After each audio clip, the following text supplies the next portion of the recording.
ಸ್ನೇಹಿತರೆ, ಭಗವದ್ಗೀತಾ ತರಗತಿಗೆ ಸ್ವಾಗತ. ನಾನು ಗಣಪತಿ ಹೆಗಡೆ, ಸಂಸ್ಕೃತ ಅಧ್ಯಾಪಕ. ಇವತ್ತು ನಾನು 11ನೇ ಅಧ್ಯಾಯದ 32 ಹಾಗೂ 33ನೇ ಶ್ಲೋಕಗಳನ್ನು ಹೇಳಲಿದ್ದೇನೆ. ಓಂ ಶ್ರೀ ಪರಮಾತ್ಮನೇ ನಮಃ.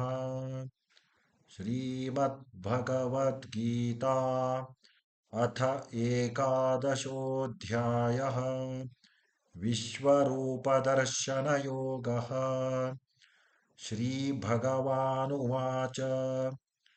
कालोऽस्मि लोकक्षयकृत् प्रवृद्धो लोकान् समाहर्तुमिह प्रवृत्तः। ऋतेऽपि त्वां न भविष्यन्ति सर्वे येव स्थिता प्रत्यनीकेषु योधाः। कालोऽस्मि लोकक्षयकृत् प्रवृद्धो लोकान् समाहर्तुमिह प्रवृत्तः। ऋतेऽपि त्वां न भविष्यन्ति सर्वे येव स्थिताः प्रत्यनीकेषु योधाः। कालोऽस्मि लोकक्षयकृत् प्रवृद्धो लोकान् समाहर्तुमिह प्रवृत्तः। ऋतेऽपि त्वां न भविष्यन्ति सर्वे येव स्थिता ಪ್ರತ್ಯನೀಕೇಷು ಯೋಧಾಃ. ಶ್ರೀ ಭಗವಂತನು ಹೇಳಿದನು, ನಾನು ಲೋಕಗಳ ನಾಶಕ್ಕಾಗಿ ಬೆಳೆದಿರುವ ಮಹಾಕಾಲನಾಗಿದ್ದೇನೆ. ಈಗ ಈ ಲೋಕಗಳನ್ನು ನಾಶ ಮಾಡಲು ಪ್ರವೃತ್ತನಾಗಿದ್ದೇನೆ. ಆದ್ದರಿಂದ ಶತ್ರುಪಕ್ಷದಲ್ಲಿರುವ ಯೋಧರೆಲ್ಲರೂ ನೀನು ಯುದ್ಧ ಮಾಡದಿದ್ದರೂ ಉಳಿಯಲಾರರು, ಅಂದರೆ ಎಲ್ಲರೂ ನಾಶವಾಗುವರು ಎಂದು ಹೇಳುತ್ತಾನೆ. ಈಗ 33ನೇ ಶ್ಲೋಕ. ತಸ್ಮಾತ್ತ್ವಮುತ್ತಿಷ್ಠ ಯಶೋ ಲಭಸ್ವ ಜಿತ್ವಾ ಶತ್ರೂನ್ ಭುಂಕ್ಷ್ವ ರಾಜ್ಯಂ ಸಮೃದ್ಧಂ.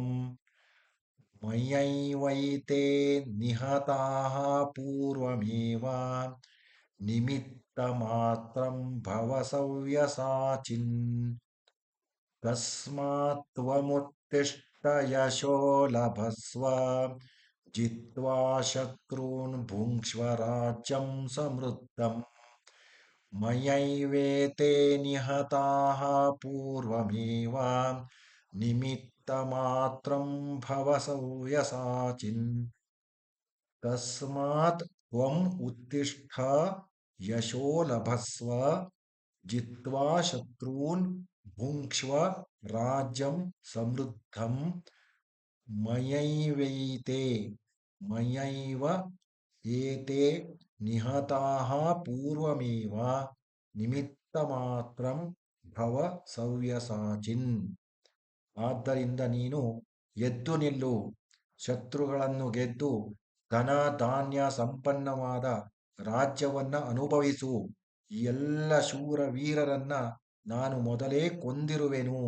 ಎಲೈ ಸವ್ಯಸಾಚಿಯೇ, ನೀನಾದರೂ ಕೇವಲ ನಿಮಿತ್ತ ಮಾತ್ರನಾಗು ಎಂದು ಶ್ರೀಕೃಷ್ಣ ಪರಮಾತ್ಮ ಅರ್ಜುನನ ಸಂದೇಹವನ್ನ ಬಗೆಹರಿಸ್ತಾನೆ.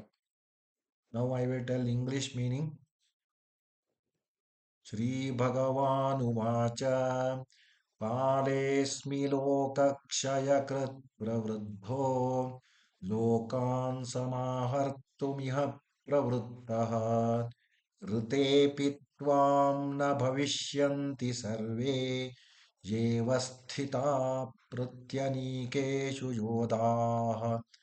ಕಾಲೇಸ್ಮಿ ಲೋಕಕ್ಷಯಕೃತ್ ಪ್ರವೃದ್ಧೋ ಲೋಕಾನ್ ಸಮಾಹರ್ತುಮಿಹ ಪ್ರವೃತ್ತಃ. ಋತೇಪಿ ತ್ವಾಂ ನ ಭವಿಷ್ಯಂತಿ ಸರ್ವೇ ಯೇವ ಸ್ಥಿತಾ ಪ್ರತ್ಯನೀಕೇಷು ಯೋಧಾಃ.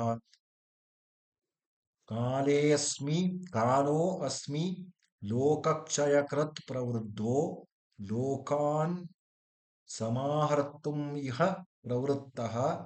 ऋते अपि त्वां न भविष्यन्ति सर्वे ये अवस्थिताः प्रत्यनीकेषु योधाः. Sri Bhagavan said, I am mighty Kala, the eternal time spirit, the destroyer of the worlds. I am out to exterminate these people. Even without you, all those warriors arrayed in the enemy's camp shall die. This is the meaning of 32nd shloka. Now 33rd shloka. तस्मात्त्वमुत्तिष्ठ यशो लभस्व जित्वा शत्रून् भुङ्क्ष्व राज्यं समृद्धम् मयैवेते निहता पूर्वमेव निमित्तमात्रं भव सव्यसाचिन् तस्मात् त्वमुत्तिष्ठ यशो लभस्व जित्वा शत्रून् भुङ्क्ष्व राज्यं समृद्धम् मयैवैते निहता पूर्वमेव निमित्तमात्रं भव सव्यसाचिन् तस्मात् त्वम् उत्तिष्ठ यशो लभस्व जित्वा शत्रून् भुङ्क्ष्व राज्यं समृद्धम् मयैवैते निहताः पूर्वमेव निमित्तमात्रं भव सव्यसाचिन्. Therefore, do you arise and win glory, conquering foes, enjoy the affluent kingdom.